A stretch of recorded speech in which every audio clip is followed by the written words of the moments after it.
I'm out on a day hike today, shooting some other videos, and I wanted to show you this backpack that I've had for a little while, and I've got a few trips on it.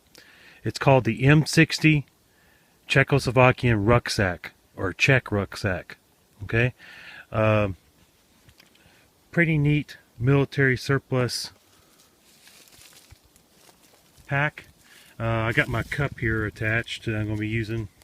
It has a nice little ring right here at the top of the bag that you can attach things to, and sometimes I hang a canteen there, but today I had this cup. Okay, it's made of a olive drab, kind of lightweight canvas, not very thick. Okay, kind of like the material if you have the Russian Vesmashok duffel bag. It's about the same material as that. Okay, and I hear they come in canvas or also a linen.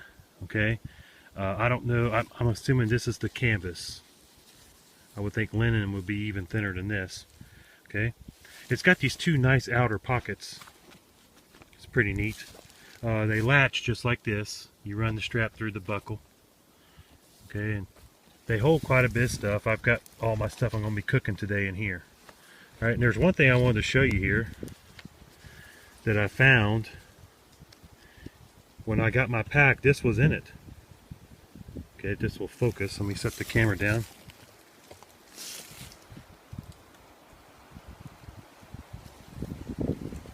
Okay, this is a checklist, and it's all clothes and stuff. Okay, so let me open this pack here. I have written down, I use Google Translate Czech to English, and I wrote these down. Hopefully we can get this thing to focus, but basically it's the first one, I don't know what it is. It starts with a K. I got a question mark there. The second one's a vest, shorts, winter underpants, socks, handkerchief, towel, a tea towel, belt in the leg. Belt into the leg. I don't know what that is. That might be the set of backpack straps. No, wait. Belt, backpack, okay? And a strap outfit. So I used Google Translate to get those from Czech to English.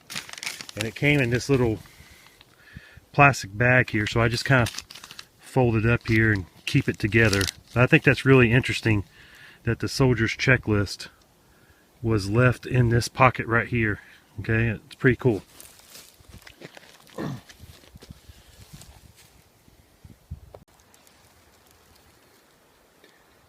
Okay, so here's the straps that came with the bag.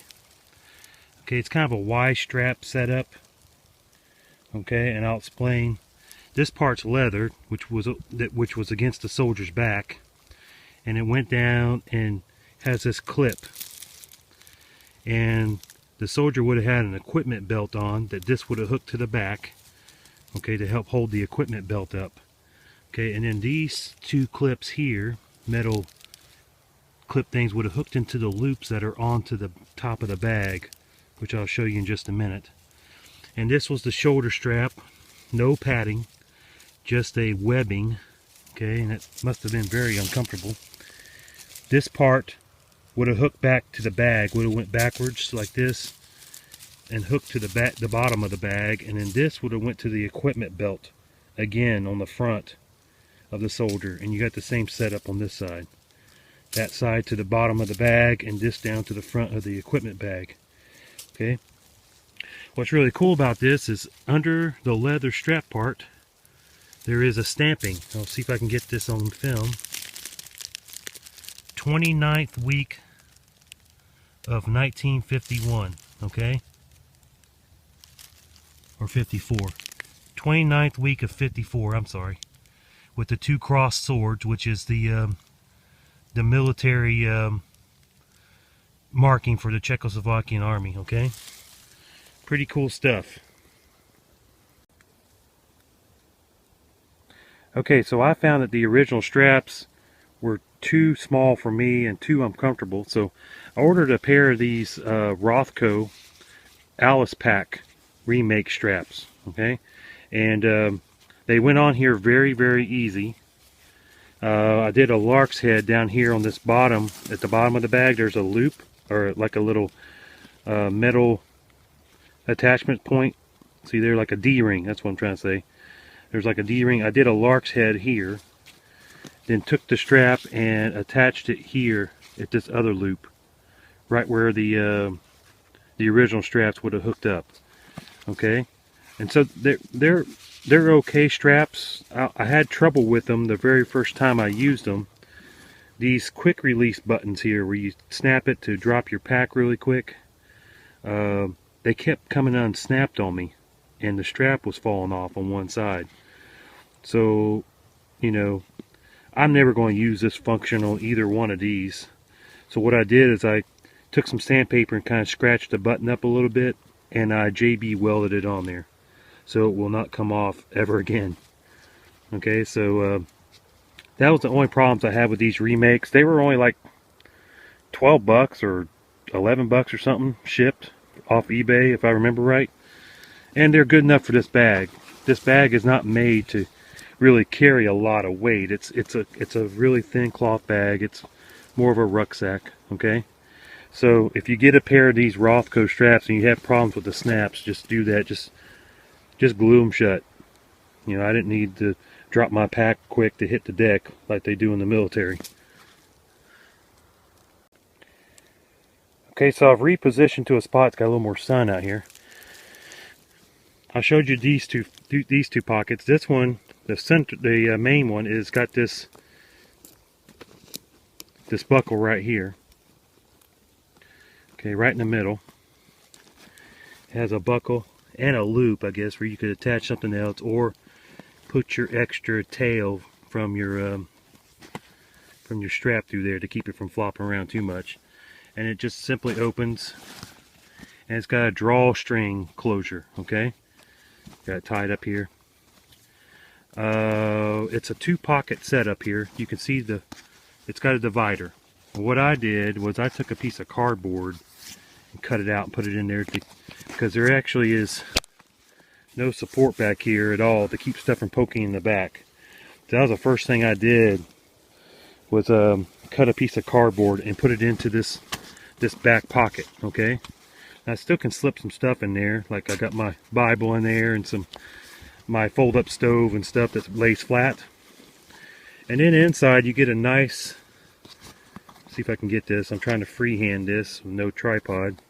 You get a nice compartment here. I'm not sure how many liters this bag is, but it holds quite a bit, enough for a day trip. I don't know if I could camp out of this thing or not. Possibly like an overnighter if I went light. But I've got all my stuff in here, gloves and my hammock and things I'm going to be using to cook with today. Okay. One thing I wanted to show you, it had a stamping, kind of a partial stamping. Okay, see if I can get this on film. Okay, I'm using an iPhone today because it's lighter to carry.